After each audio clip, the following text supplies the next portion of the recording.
lose yourself in a good book. The Bord Gáis Energy Book Club.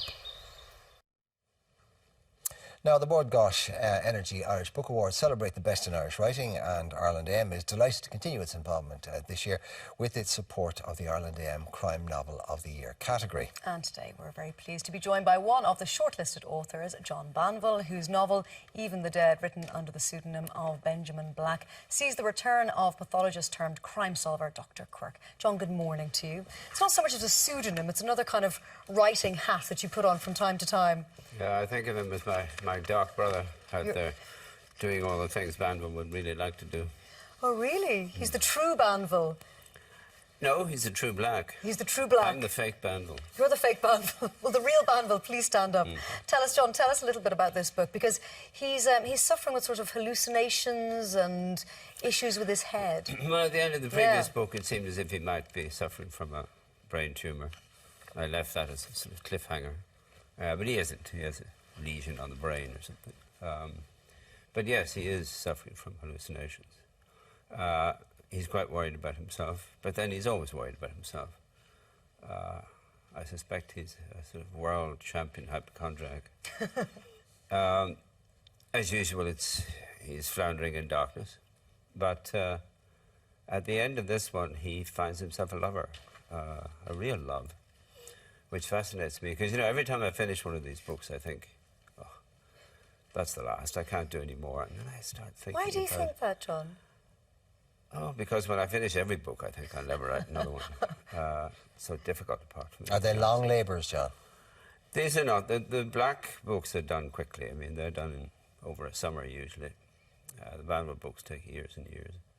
But, no, I thought I would kill him off. But no, I can't. I'm too fond of him. He's become some part of me now. And I'm interested in him, and I'm interested in the people around him. As I say, he has a new lover now.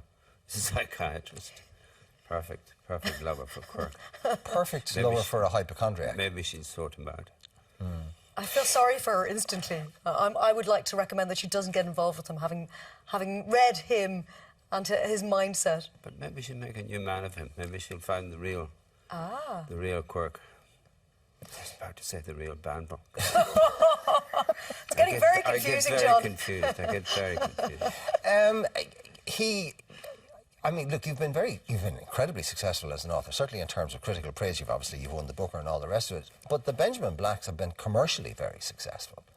And I'm just wondering, as a writer stroke artist, if that's how you perceive yourself, is there a tug in you saying, no, I should be doing this other work, and that you know, Quirk is lovely and he's great and I can do him, but I can do him in a summer, whereas my real work should take longer, it should be harder? Well, it's quite simple. I mean, I spent 35 years working in journalism, which is how I made my living, in order to allow myself complete freedom to write my Banville books. I didn't want to be dependent on publishers saying, you know, we need you to do something more commercial. I was able to say, well, I have my living. Then I stopped doing journalism. And I found I had a lot of time on my hands. So I invented Benjamin Black to do my day job for me. Where did he come from? He's doing his best.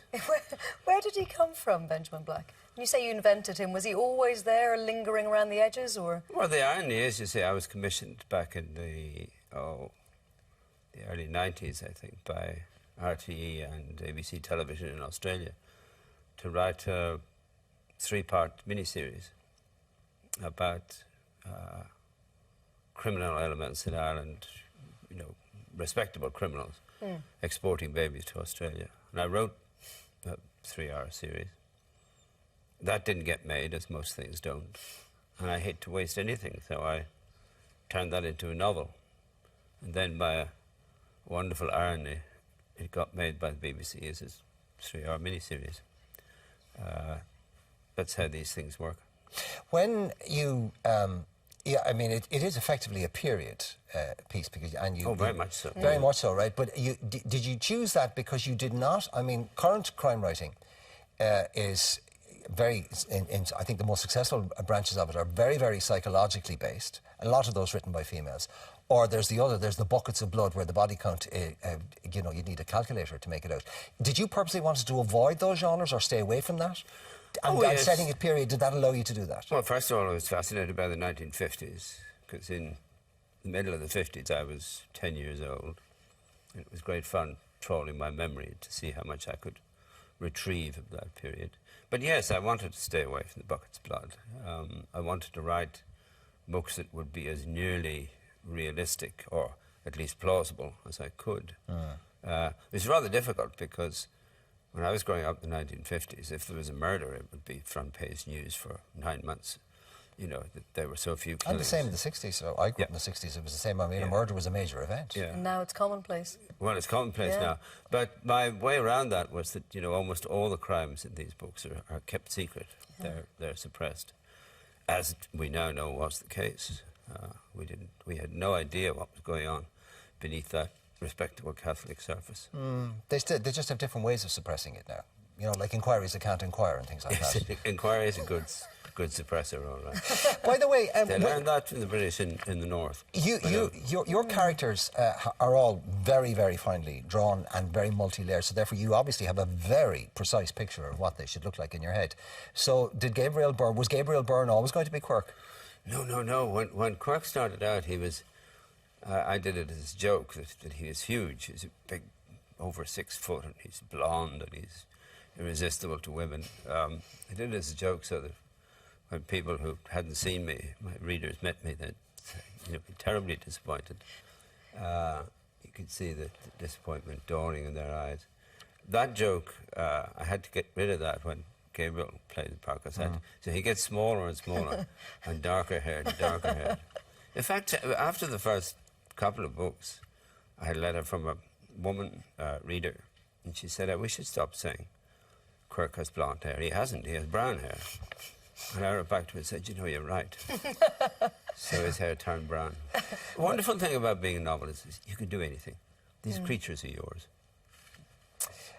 Well, the latest creature is called Even the Dead, and it is nominated for an Ireland AM Crime Fiction Award, the Bord Gáis Energy Book Awards. We wish you all the very best. Thank you very much. It was a pleasure to see you as always. Thank you, John, as always. Now, the AM Crime Fiction Award winner will be decided by public, or a public vote, so you can vote for your favourite book by logging on to www.bookawards.ie before midnight on November the 19th. So get your skates on. And including John, the nominees in the category are, as Mark just said, Even the Dead by Benjamin Black, A Freedom's Child by Jax Miller, Are You Watching Me by Sinead Crowley, Only We Know by Karen Perry, The Game Changer by Louise Phillips, and After the Fire by Jane Casey. So good luck to all of the authors. Tough category. Now, how would you like to be in with a chance of attending the Irish Book Awards? Well, the gala dinner and awards ceremony takes place in the Doubletree by Hilton in Dublin on Wednesday, November 25th, and will be, as always, a star-studded affair. Now, as sponsors of the awards, the Bord Gáis Energy have given us a special prize for one viewer. It's a great prize, actually. We have a pair of tickets to the awards where you'll get to meet your writing heroes, plus an overnight stay for 2 at the hotel. To enter, just tell us what book, past or present, would you nominate for a book award and why. Email irelandam@tv3.ie and don't forget to include your contact details. Lose yourself in a good book. The Bord Gáis Energy Book Club.